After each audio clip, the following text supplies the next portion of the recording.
নোয়াখালী যেতে চাই। নোয়াখালীর সেনবাগে থেকে আমাদের সঙ্গে যুক্ত আছেন সহকর্মী রিয়াজ রায়হান। রিয়াজ, নোয়াখালীর কয়েকটা জায়গায় তো পানি আজ আরও বেড়েছে, সেক্ষেত্রে যোগাযোগ ব্যবস্থা বিঘ্নিত, নেটওয়ার্কের অবস্থা ভালো না এবং যে ট্রাকগুলো ত্রাণ নিয়ে যাচ্ছে সেগুলো আটকে পড়ছে। তো সব ক্ষেত্রে উদ্ধার আর ত্রাণ পৌঁছানোর চেষ্টায় কতটুকু সফল বিভিন্ন বাহিনী আর স্বেচ্ছাসেবীরা আমাদের জানাবেন।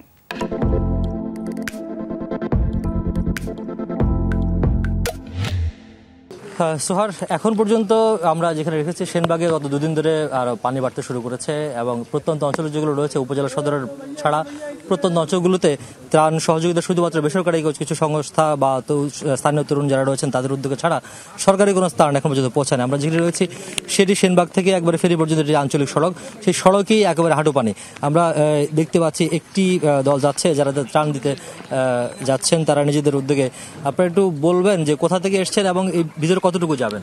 আমরা শেরেবাংলা নগর থানা থেকে ঢাকা থেকে এসেছি, আর ভাইরা আমাদের এইখানে মাইজদির এখানের ভাইরা আমাদের একটু সহযোগিতা করতেছে। আমরা একটু ভিতরে যাব।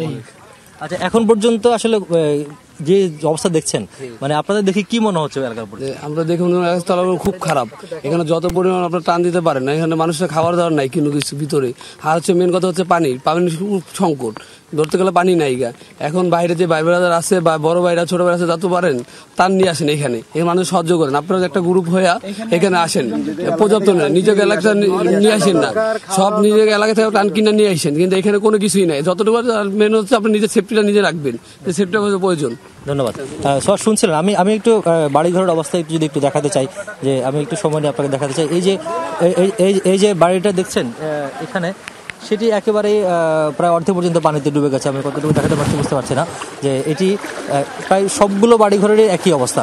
আপনি যত ভিতরে যাবেন, আমরা অনেক ভিতরে চলে গিয়েছিলাম একেবারে প্রত্যন্ত অঞ্চলে, সেখান থেকে আসলে হেঁটে পানিতে আমি যতটুকু যেখানে লাস্টে যেখানে গিয়েছি সর্বশেষ, সেখানে আমার গলা পর্যন্ত পানি ছিল।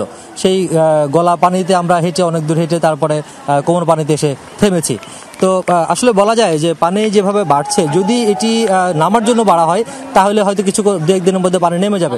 আর যদি আবার যেভাবে বৃষ্টি শুরু হয়েছে, আবহাওয়া যেভাবে বিরূপ আচরণ শুরু করছে, যদি সেটি অব্যাহত থাকে তাহলে এই অঞ্চলে যে দুর্ভোগ সেটি আরো বাড়ছে। রিয়াজ দেখাচ্ছিলেন যে বৃষ্টি হওয়ার কারণে কিন্তু পানি বাড়ার সম্ভাবনা আরো বেড়ে গেছে। ধন্যবাদ আপনাকে যুক্ত হওয়ার জন্য।